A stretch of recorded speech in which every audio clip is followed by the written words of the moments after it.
Lecture de la première lettre de saint Paul apôtre aux Corinthiens chapitre 12. Les dons de l'Esprit Saint.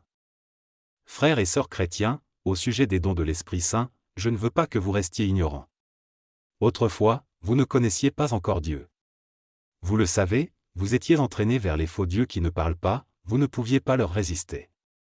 C'est pourquoi je veux vous faire savoir une chose, si quelqu'un parle avec l'aide de l'Esprit de Dieu, il ne peut pas dire que Jésus soit maudit. Et sans l'aide de l'Esprit Saint, personne ne peut dire « Jésus est le Seigneur ».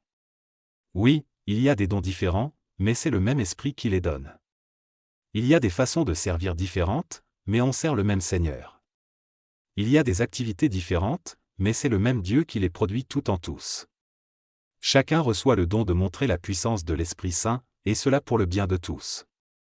L'un reçoit de l'Esprit le don de parler avec sagesse, l'autre reçoit du même Esprit le don de faire connaître Dieu. Un autre reçoit de ce même Esprit le don d'une foi très solide, un autre reçoit de cet unique Esprit le don de guérir les malades. Un autre peut faire des actions extraordinaires, un autre peut parler au nom de Dieu, un autre sait faire la différence entre ce qui vient de l'Esprit Saint et ce qui ne vient pas de lui.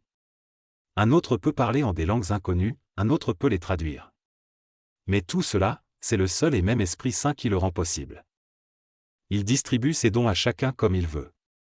La communauté chrétienne forme le corps du Christ. Utilisons une comparaison.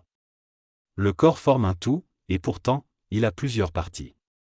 Malgré leur nombre, toutes les parties du corps ne forment qu'un seul corps. Pour le Christ, c'est la même chose. Tous, juifs et non-juifs, esclaves et personnes libres, nous avons reçu le baptême dans un seul Esprit Saint, pour former un seul corps. Nous avons tous bu à la source de cet unique Esprit. En effet, le corps n'a pas qu'une seule partie, il en a plusieurs. Le pied peut dire « Moi, je ne suis pas une main, donc, je ne fais pas partie du corps ». Pourtant, il fait quand même partie du corps. L'oreille peut dire « Je ne suis pas un œil, donc, je ne fais pas partie du corps ». Pourtant, elle fait quand même partie du corps. Si dans le corps, il n'y avait que les yeux, comment pourrait-on entendre? S'il n'y avait que les oreilles, comment pourrait-on sentir les odeurs? Mais Dieu a placé chaque partie dans le corps, comme il l'a voulu. Si l'ensemble se compose d'une seule partie, il n'y a pas de corps. Il y a donc plusieurs parties, mais un seul corps. L'œil ne peut pas dire à la main « Je n'ai pas besoin de toi ». Et la tête ne peut pas dire aux pieds « Je n'ai pas besoin de vous ». Au contraire, même les parties du corps qui semblent les plus faibles sont nécessaires. Et les parties que nous jugeons les moins respectables, nous les respectons davantage. Celles qu'on ne doit pas voir, nous nous en occupons avec plus de soin. Les parties de notre corps qu'on peut voir n'ont pas besoin de tous ces soins. Mais Dieu a fait le corps en donnant plus d'honneur aux parties les moins respectables. Alors il n'y a pas de division dans le corps.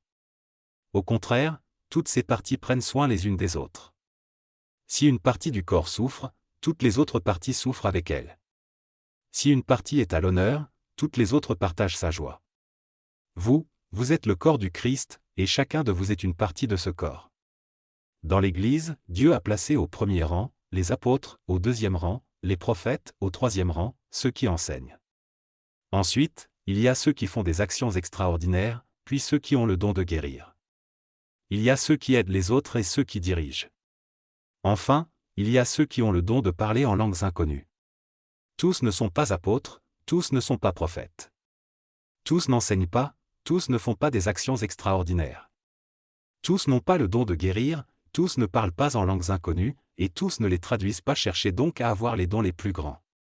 Mais maintenant, je vais vous montrer un chemin meilleur que les autres.